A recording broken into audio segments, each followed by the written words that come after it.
looking for Watson, double coverage down there. Christian Watson came down with it. Oh! 9 now in the battle for first place. Barkley! Does he have another one? Yes, he does.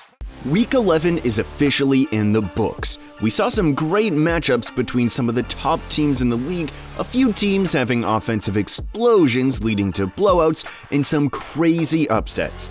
Welcome to American Baller, where we focus on all things NFL. Don't forget to subscribe and ring that bell for future videos. Today, we'll be breaking it all down, covering all 14 games, the league's top performances, and taking a look at the MVP leaderboard in our Week 11 recap. Washington Commanders vs. Philadelphia Eagles. The week kicked off on Thursday night with an NFC East showdown between the Washington Commanders and the Philadelphia Eagles. These are two of the top teams in the NFC, and both are well on their way to a postseason berth once the regular season comes to an end. Washington quarterback Jaden Daniels continued to struggle against tougher teams, throwing for 191 yards, a touchdown, and a pick. For the Eagles, Jalen Hurts had a strong showing, throwing for 221 yards and picking up an additional 31 yards and a touchdown on the ground. But it was Saquon Barkley who went on to steal the show. Does he have another one? Yes, he does. Touchdown. He could not be stopped on the ground, rushing for 146 yards and a pair of touchdowns while picking up another 52 yards on 2 catches. Philadelphia took the game by a final score of 26-18, improving their record to 8-2 and setting themselves up nicely to win the NFC East as long as nothing drastic changes between now and the end of the regular season. While the Commanders lost the game, they're still in good shape, sitting at 7-4. Las Vegas Raiders vs. Miami Dolphins. Kicking off the 1 o'clock Sunday slate, we've got the Las Vegas Raiders and the Miami Dolphins. Gardner Minshew II had a good game through the air. Throw on second down. Minshew's in a little bit of trouble. Minshew is going down. Throwing for 282 yards, 2 touchdowns, and a pick. Raiders tight end Brock Bowers absolutely showed out, pulling in 13 passes for 126 yards and a score. For the Dolphins, everything was clicking for them on offense. Tua Tagovailoa looked incredible, throwing for 288 yards and 3 touchdowns. Not to be outdone by Bowers, Dolphins tight end Jonnu Smith went for 101 yards and 2 touchdowns on only 6 catches. The Dolphins' offense proved to be far too much for the Raiders to handle, and they came out on top 34-19. Their uphill battle to clinch a wildcard spot has begun, and they still have a long way to go. But if their offense continues playing at this high level, they could end up defying the odds, now sitting at 4-6 on the season. The Raiders are now 2-8 and one of the worst teams in the league.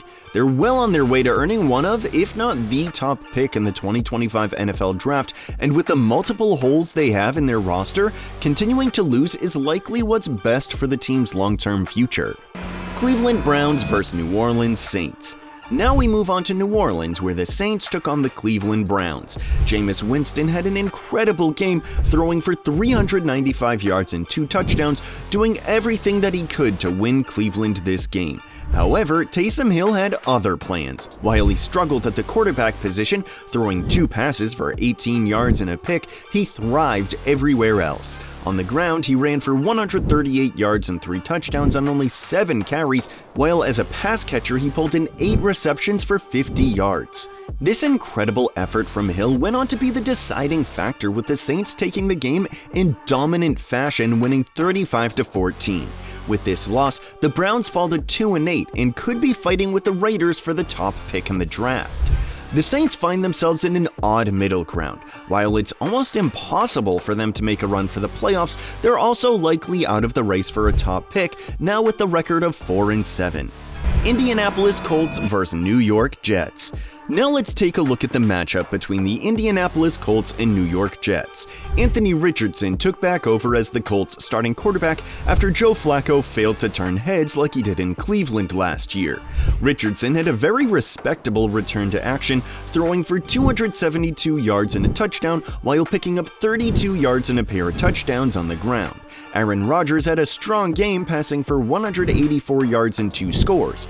Breece Hall had an elite showing, getting it done both as a rusher and pass catcher, running for 78 yards and a touchdown while pulling in 7 passes for 43 yards and a score.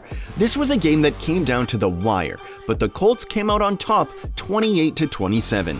They improved to 5-6 on the year, while the Jets continue to be one of the most disappointing teams in the league this season, falling to a very rough 3-8. Minnesota Vikings vs Tennessee Titans. Next up, we've got the Minnesota Vikings taking on the Tennessee Titans. These two teams have had very different seasons thus far, with the Vikings proving themselves as one of the biggest threats in the NFC, while the Titans have been one of the worst in the league. This game went as almost everyone expected, with the Vikings getting a 23-13 win. Sam Darnold continued to show that he's a deserving starting quarterback, throwing for 246 yards and a pair of scores. Will Levis played solid for the Titans, throwing for 295 yards, including a 98-yard touchdown along with a pick.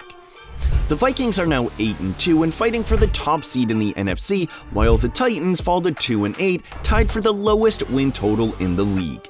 Green Bay Packers vs Chicago Bears. Now we go to Chicago for an NFC North rivalry game between the Bears and the Green Bay Packers. Despite only throwing the ball 17 times, Jordan Love made an impact through the air, throwing for 261 yards, a touchdown, and a pick. Along with this, he picked up another score on the ground. Caleb Williams and the Bears' offense as a whole continued to struggle, but they were able to get a little bit going on the ground, with DeAndre Swift and Roschon Johnson both finding the end zone. This was a game that came down to the wire and kept fans on the edge of their seats, but when the final whistle sounded, the Packers took a 20-19 win. They now are 7-3, while Chicago falls to 4-6. Jacksonville Jaguars vs Detroit Lions. Now we've got a matchup that went on to make history between the Jacksonville Jaguars and the Detroit Lions. Mac Jones continued to struggle in this game, throwing for 138 yards and a pick. The Jags couldn't really get anything going, and their defense had absolutely no hope of even slowing down the Lions a little bit. Detroit got anything they wanted in this game. Through the air, Jared Goff threw for 412 yards and 4 touchdowns while throwing only 5 incompletions. The duo of Amon-Ra St. Brown and Jamison Williams combined for 15 catches, 285 yards, and 3 touchdowns. On the ground, David Montgomery and Jahmyr Gibbs combined for 146 yards and 3 touchdowns. The Lions came out on top 52-6, marking their largest margin of victory in franchise history. They're now 9-1, while the Jaguars now have a league-worst 2-9 record. Los Angeles Rams vs New England Patriots. Next up is a matchup between the Los Angeles Rams and the New England Patriots. This was a very competitive game, with the Pats making a strong fourth quarter comeback, outscoring the Rams 28-22 in the final quarter. Rams quarterback Matthew Stafford had an elite day, throwing for 295 yards and 4 touchdowns. Puka Nacua had his best game of the year and appears to be fully recovered from the injury that's kept him very limited through almost the entirety of the year. He went for 123 yards and a score on 7 catches. The connection between Stafford and Cooper Kupp continued to shine through, with Kupp catching 6 passes for 106 yards and a pair of touchdowns. For the Pats, Drake May had a very solid day, with the rookie throwing for 282 yards, 2 touchdowns, and a pick. Despite New England's strong fourth quarter, they came just short of completing the comeback, and the Rams won by a final score of 28-22.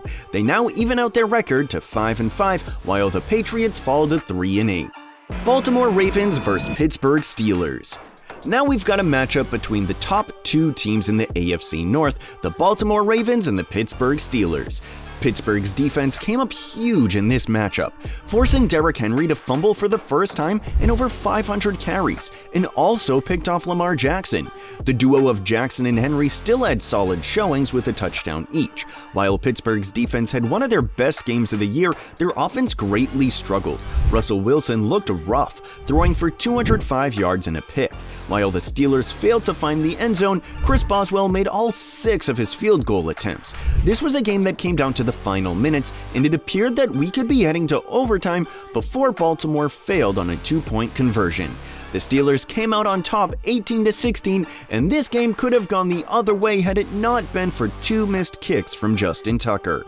The Steelers now sit at 8-2, one of the most surprising teams in the entire league this year, while the Ravens are still in a great spot to make the playoffs with a record of 7-4. Seattle Seahawks vs San Francisco 49ers. Kicking off the 4 o'clock slate is a matchup between the Seattle Seahawks and the San Francisco 49ers.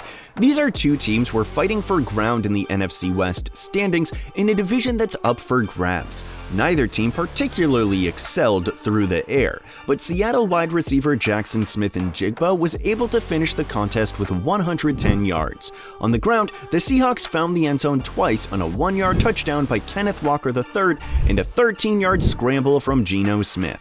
For the 49ers, Jawan Jennings led the receiving effort with 91 yards and a touchdown, while Brock Purdy was able to also find the end zone with a 10-yard rush. The Seahawks took this game by a final score of 20-17 in what could end up being a very consequential game in the NFC West race. Both teams now sit at 5-5, with Seattle evening the season series between the 49ers at 1 win apiece. Atlanta Falcons vs Denver Broncos. Now we've got a game between the Atlanta Falcons and the Denver Broncos. The Falcons' offense couldn't get anything going in this matchup, with Kirk Cousins throwing for a measly 173 yards and a pick, while Bijan Robinson picked up only 35 yards on the ground. This is yet another testament to just how elite Denver's defensive unit has been this season. Bo Nix got the last laugh against Jesse Bates III. Leading up to the game, Bates III was asked how they prepared for a rookie quarterback who doesn't have much film to watch. He said, "We've been watching him in college for the past 5 or 6 years, however long it's been. 10 years. It doesn't feel like he's a rookie quarterback. Seems like he's a graduate student almost." Nix played like a seasoned vet in this matchup, throwing for 307 yards and 4 touchdowns. This was a blowout win for the Broncos, coming out on top 38-6. Following this game, both teams now sit at 6-5 on the season. Kansas City Chiefs vs Buffalo Bills. Let's move on to what was arguably the most highly anticipated matchup of the week between the Kansas City Chiefs and the Buffalo Bills. While the Chiefs could not get much going on the ground, Mahomes had a 3-touchdown performance through the air.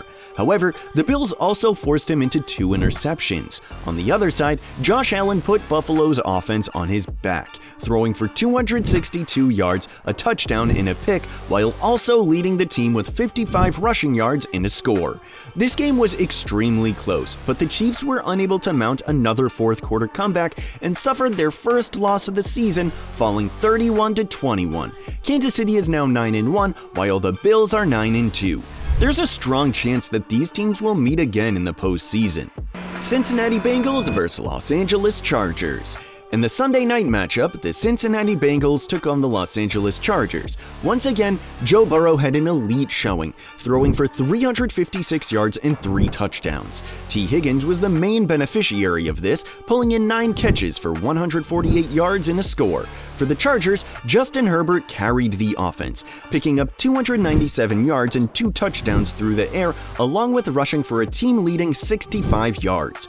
This was a game that came down to the wire, but once again, another incredible performance from Burrow was for nothing, and the Bengals fell 34-27. The Chargers improved to a very impressive 7-3, while Cincinnati now sits at 4-7. Houston Texans vs Dallas Cowboys. Rounding out the week is a battle for Texas between the Houston Texans and the Dallas Cowboys.